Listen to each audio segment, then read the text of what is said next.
জুলাই সনদের স্বাক্ষর অনুষ্ঠান হয়ে গেল গতকালকে এবং এই উপলক্ষে জাতীয় সংসদের দক্ষিণ প্লাজায় মঞ্চ তৈরি হলো, অতিথিদের চেয়ার দেওয়া হলো এবং বাইরে আন্দোলনরত অবস্থায় ছিল জুলাই যোদ্ধারা। কিন্তু হঠাৎ করে জুলাই যোদ্ধারা দেওয়াল টপকে সংসদ ভবনের ভিতরে ঢুকে পড়লো এবং চেয়ার টেয়ার ভাঙচুর করলো। তারপরে পুলিশ আসলো, পুলিশ এসে সেনাবাহিনী এসে তাদেরকে টিয়ার সেল নিক্ষেপ করে লাঠি চার্জ করে তাদেরকে বিতাড়িত করলো। এবং তারপর এই জুলাই যোদ্ধারা তারা পুলিশকে আক্রমণ করলো, পুলিশের গাড়ি ভাঙচুর করলো, রাষ্ট্রীয় সম্পদ নষ্ট করলো, তাঁবুতে আগুন লাগিয়ে দিল, যেগুলো কোনোভাবেই গ্রহণযোগ্য না। এটা তো অবশ্যই সত্য, কিন্তু প্রশ্ন হচ্ছে যে এ পর্যন্ত জুলাই যোদ্ধাদের আসতে হলো কেন? আজকে আমি আলোচনা করব যে আজকে এই জুলাই সনদ স্বাক্ষর অনুষ্ঠান অবশ্যই বিএনপি জামাত সহ অনেক দলই স্বাক্ষর করেছে, কিন্তু এনসিপি সহ কয়েকটা বাম দল স্বাক্ষর করেনি।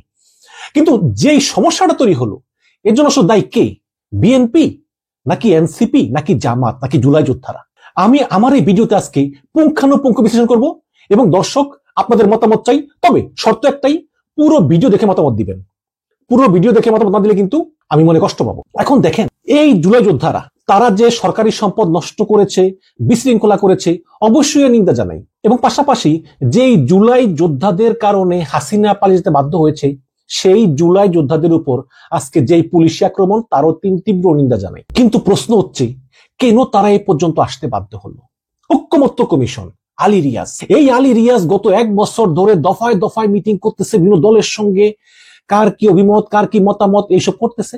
কি করলেন তিনি? জুলাই সনদ কাদের জন্য? জুলাই সনদ হচ্ছে জুলাই যোদ্ধাদের সবচেয়ে বেশি অগ্রাধিকার। সেই জুলাই যোদ্ধাদের মতামত সম্পূর্ণ উপেক্ষা করা হয়েছে, তাদেরকে ডাকাও হয়নি। দর্শক, কয়েকদিন আগে নাহিদ ইসলাম বলেছিল উপদেষ্টারা সেফ এক্সিট খুঁজছেন। এই নাহিদ তো নিজে উপদেষ্টা ছিলেন, কাজে সেই নাহিদ যখন বলতেছেন যে এ সরকারের উপদেষ্টারা সেফ এক্সিট খুঁজছে, তখন অবশ্যই তিনি তথ্য জেনেই বলতেছেন। হ্যাঁ দর্শক, এই উপদেষ্টারা, এই ঐক্যমত্য কমিশন, তারা আসলে জুলাইতে কি আসলো কি গেল এতে কিচ্ছু আসা যায় না। তারা ওই বিএনপি এবং জামাত এদেরকেই খুশি করার চেষ্টায় লিপ্ত। এখন আর এনসিপি কে বলে না। আরে বাবা, এনসিপি শাপলা মার্কা চায়, এটা কি এমন একেবারে বিশাল কিছু যে দেওয়া যাবে না? শাপলাই তো দিয়ে দেন। কিন্তু সরকারের পক্ষ থেকে এনসিপি কে এই শাপলা প্রতীক পাওয়ার ব্যাপারে কোনো সহযোগিতা করা হচ্ছে না। শাপলা একটা প্রতীক, তারা চায়, এটা দেয় না। অথচ তাদের নেতৃত্বে আমরা নতুন দেশ পেয়েছি, নতুন দেশ বাংলাদেশ, আমাদের দ্বিতীয় মুক্তিযুদ্ধ।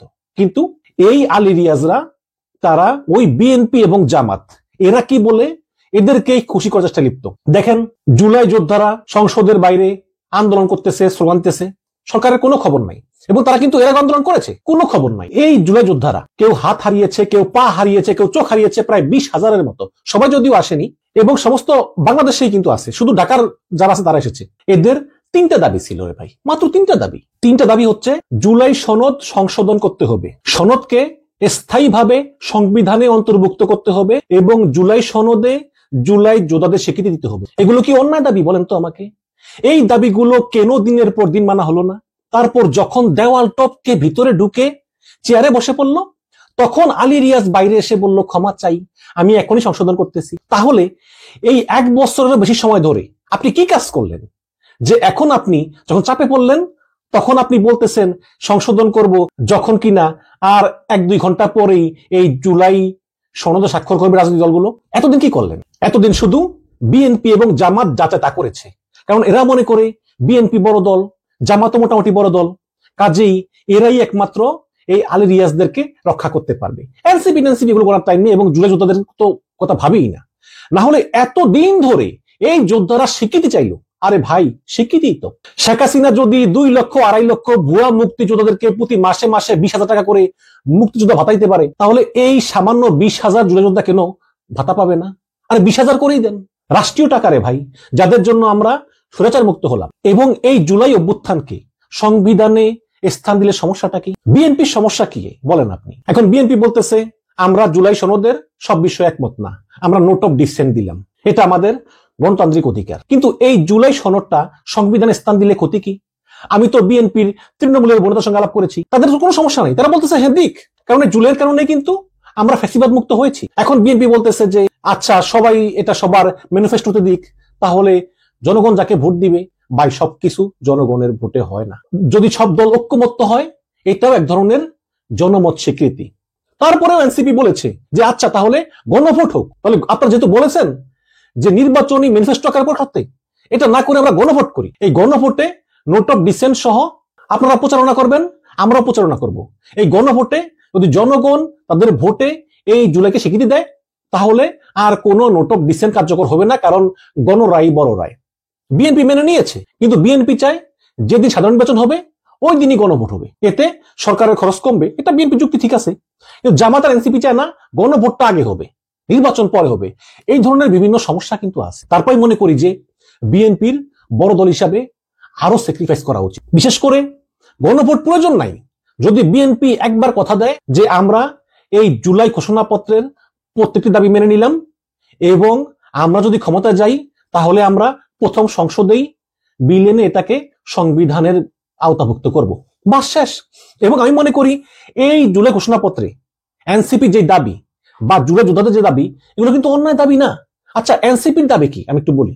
এনসিপির দাবি হচ্ছে জুলাই সনদের অঙ্গীকারনামায় বাস্তবায়ন পদ্ধতির উল্লেখ থাকতে হবে। অর্থাৎ কিভাবে আপনি জুলাই সনদ বাস্তবায়ন করবেন, কিভাবে আইনি ও সাংবিধানিক ভিত্তি নিশ্চিত করবেন, এর উল্লেখ এই সনদে থাকতে হবে। কারণ জাতীয় ঐক্যমত্য কমিশন এ ব্যাপারে এর আগে ঐক্যমত্য হয়েছিল। তো এনসিপির দাবিটা মেনে নিতে সমস্যা কোথায়? কোথায় সমস্যা ভাই বলেন তো?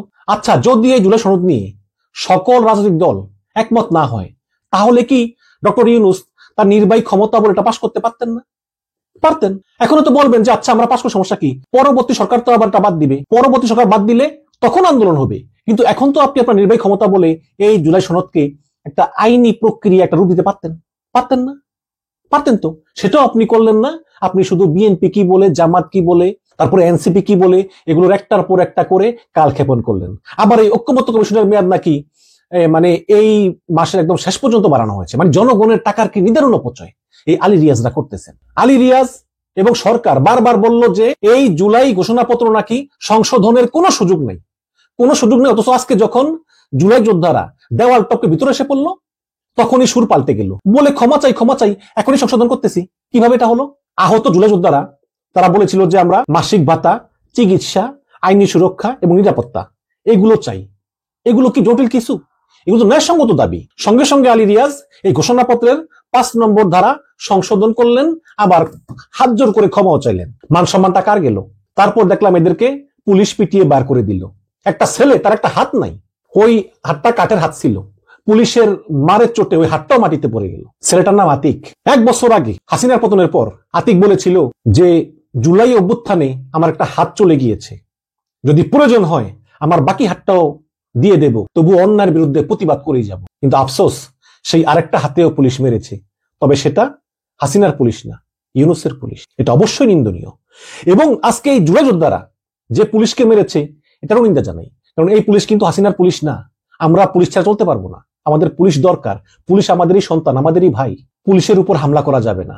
আজকে জুলাই যোদ্ধারা তারাও খুব বাড়াবাড়ি করে ফেলেছে। তবে এটাও সত্য যে বাড়াবাড়ি না করলে আলী রিয়াজ ক্ষমা চেয়ে ইমিডিয়েটলি ওই 5 নম্বর ধারা সংশোধন করতো না।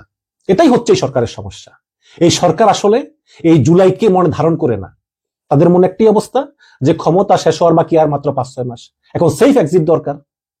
আবার উপদেষ্টাদের ভিতরে অনেকে আছে, তারা ইউনূস সামনে বলে হ্যাঁ সমস্যা নেই, সমস্যা নেই, সামনে তো নির্বাচন আমরা আয়োজন করব, ফেব্রুয়ারি প্রথম সপ্তাহে নির্বাচন হবে, কোনো সমস্যা নেই। কিন্তু গোপনে গোপনে তারা তাদের যে ডিপ যে লোকজন আছে ওদের সঙ্গে পরামর্শ করে কিভাবে নির্বাচন পেছানো যায়। এই উপদেষ্টাদের মধ্যে, আমাদের মধ্যে কিছু এরকম লোক আছে যারা চায় নির্বাচনটা না হোক, কারণ তারা ক্ষমতা স্বাদ পেয়ে গেছে।